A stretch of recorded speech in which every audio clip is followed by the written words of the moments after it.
नमस्कार, good morning. मी सौरभ कोरटकर. तुम्ही बघत आहात TV9 मराठी. शिवकालीन वाघनखं साताऱ्यात आली आहेत. आजपासून प्रदर्शन सुरू होईल. साताऱ्यात आज शिवशस्त्र शौर्य गाथा या प्रदर्शनाचं उद्घाटन करण्यात येणार आहे. मुख्यमंत्री, दोन्ही उपमुख्यमंत्र्यांच्या हस्ते आज प्रदर्शनाचं उद्घाटन होईल.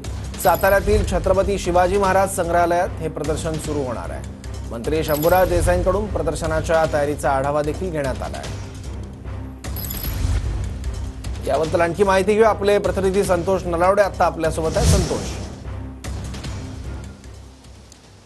सौरभ, खरं तर आजचा खूप महत्त्वाचा दिवस म्हणावा लागेल, कारण शिवकालीन वाघनखं जी आहेत ती 2 दिवसापूर्वीच साताऱ्यात दाखल झालेली आहेत आणि आता आज जो आहे तो हा सोहळा जो आहे तो महत्त्वाचा सोहळा साताऱ्यामध्ये पार पडत आहे. छत्रपती शिवाजी महाराज संग्रहालयात आपण सध्या आपण आणि या ठिकाणी पाहू शकता की आकर्षक अशी सजावट जी आहे ती या ठिकाणी स्वागत कमान असेल किंवा या ठिकाणी इमारतीला ज्या माळा ज्या लावलेल्या आहेत ह्या पाहायला मिळत आहेत.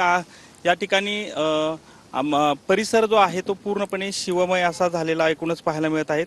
एक आकर्षक असा सोहळा जो आहे तो आज या ठिकाणी पाहायला मिळणार आहे. खास करून या कार्यक्रमासाठी मुख्यमंत्री एकनाथ शिंदे, दोन्ही उपमुख्यमंत्री अजित पवार, देवेंद्र फडणवीस आणि सांस्कृतिक मंत्री हे देखील या ठिकाणी उपस्थित राहणार आहेत. खास करून छत्रपती उदयनराजे भोसले हे देखील ह्या कार्यक्रमाचं महत्त्वाचं त्यांना ते असणार आहेत या ठिकाणी. आणि एकूणच हा जो सोहळा आहे तो आज 12 वाजण्याच्या सुमारास या ठिकाणी पार पडणार आहे आणि त्या पद्धतीनं जिल्हा प्रशासनानं मोठी जय्यत अशी तयारी जी आहे ती या ठिकाणी केलेली पाहायला मिळते. सौरभ, ठीक आहे. धन्यवाद या सगळ्या माहितीबद्दल.